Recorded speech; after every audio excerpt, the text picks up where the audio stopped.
Okay, let's go ahead and we're going to start to ganache this thing. I think we might end up, I might end up carving it a little more as I go, just because it's okay, but I did it kind of quick. So let's make sure we have.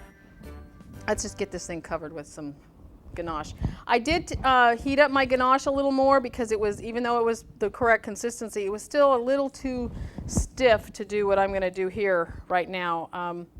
So I wanted it to be much stiffer, but you can only put it in the microwave for a few seconds at a time because it'll just go right back to liquid, and then you have to wait and wait and wait. It doesn't hurt it, but you just have to wait for it to cool off again so you can use it to make it spreadable. So anyhow, all right, let's do this. So just start at the top, and you don't really have to worry at this point too much about crumbs.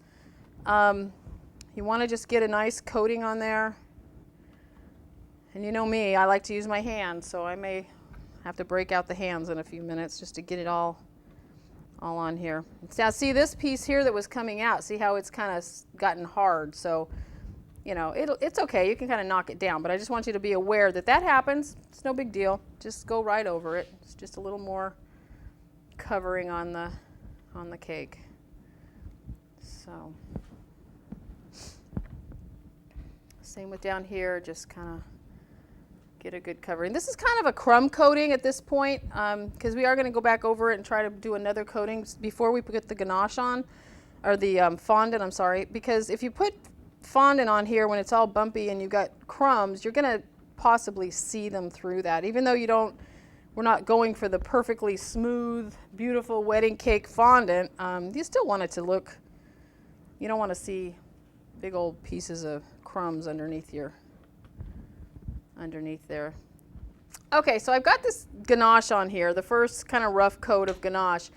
But you know what? It looks too much like a house or a church or something, some kind of ruin.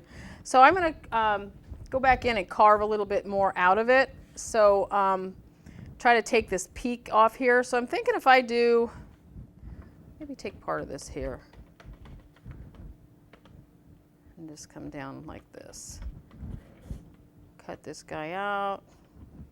Let's see what we got here.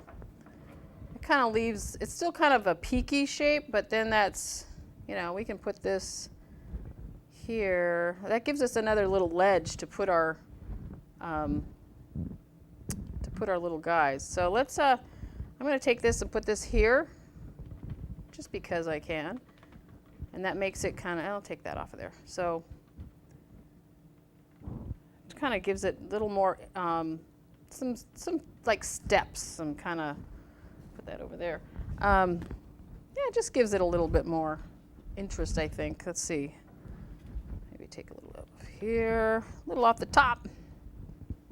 Put that back in there. And don't worry about just, you know, actually, you know what? Let's make like a little slide here. Let's do something for our penguins, our little figures that we're going to be making. It's something that they can kind of maybe slide down on. Bring it down in here. Yeah, there we go. That's the ticket. Okay, so, alrighty, now I'm going to go back and finish and cover it again. Fill in all the gaps and places that I just cut open, his poor little heart, and then we'll be back. Okay, so like I said, I've got this kind of a crumb coat. It's very jagged. It's definitely not what we want. So I'm going to go in and I'm just going to smooth this with my hands a little bit. It's still kind of wet or kind of loose, and it's pulling up. Maybe this isn't such a great idea to do right now. I might have to wait a few more minutes to be able to smooth this out, so it's still kind of soft. So, but I just want to kind of soften the edges somewhat, because when you put the fondant on there, that'll soften them up again, but just want to have fairly smooth at this point, and then we're going to pop it in the refrigerator and come back and do one final smoothing before I attempt to put the fondant on there. So like I said, I'm just kind of going over it with my perfectly clean hands, and I will put it in the refrigerator and pull it out in about 15 minutes. You don't want it to freeze solid, because if you do,